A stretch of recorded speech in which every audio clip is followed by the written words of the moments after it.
Assalamualaikum warahmatullahi wabarakatuh. Alhamdulillahi rabbil alamin. Wa bihi nasta'ina wa ala umurid dunya waddin.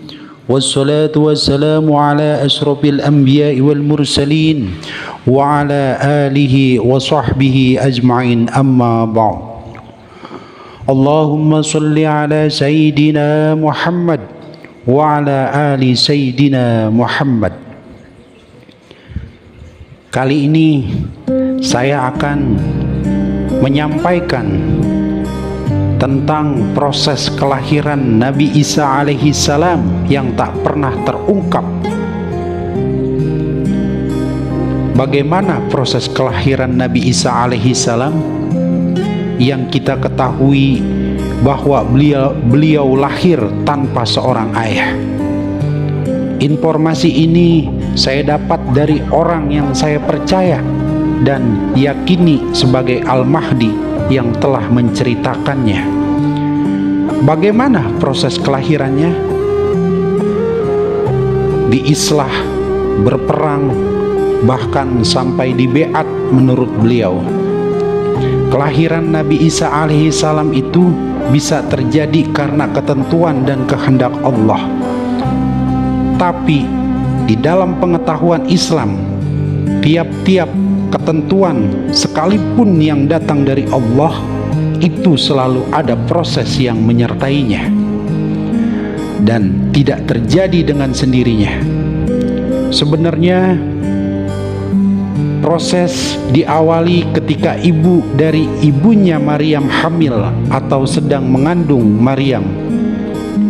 Ibu dari Nabi Isa alaihi salam, disinilah proses itu dimulai saat masih dalam kandungannya, masih dalam setetes air mani yang perlahan menjadi daging. Ada tetesan air mani itu yang tidak menjadi daging, tapi masih bersatu di dalam segumpal daging. Daging yang kelak akan terlahir sebagai Maryam, ibunya Nabi Isa alaihi salam.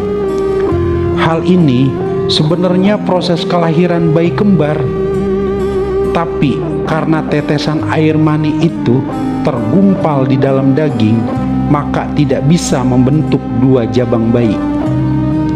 Seiring waktu, saat Maryam lahir, kemudian menjadi perempuan yang dewasa, dan sebagaimana perempuan pada umumnya, saat waktu di mana seorang perempuan sudah pada usia yang cukup untuk mengandung, Allah mengutus malaikat Jibril untuk menemui Maryam, untuk menyampaikan perihal akan kehamilannya. Disinilah rahasia kehamilan itu dibukakan Allah kepada Al-Mahdi. Malaikat Jibril itu tidak akan menemui seorang manusia yang tidak berpredikat Rasul, karena tugas malaikat Jibril itu menyampaikan wahyu, dan wahyu itu hanya diterima oleh para utusan atau Rasul Allah Subhanahu wa ta'ala.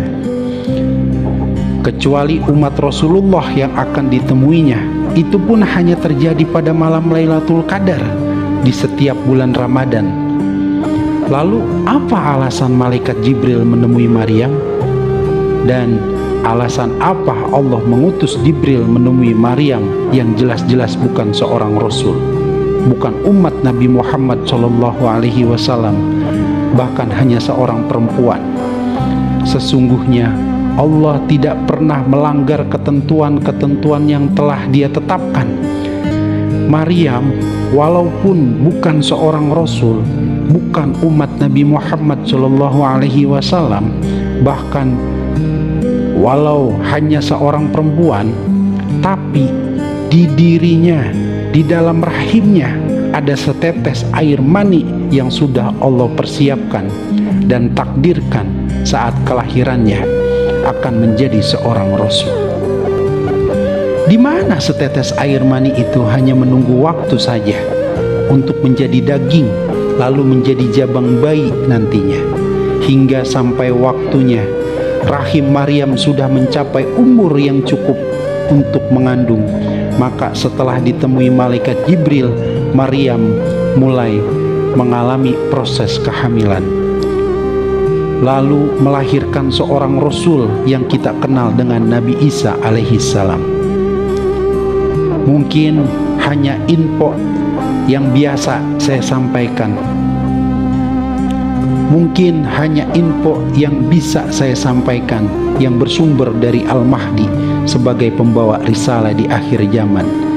Dan sebagai penutup, sesungguhnya ketentuan-ketentuan Allah itu sudah tersusun rapih di Lauhul Mahfuz. Cukup sekian dari saya. Wassalamualaikum warahmatullahi wabarakatuh.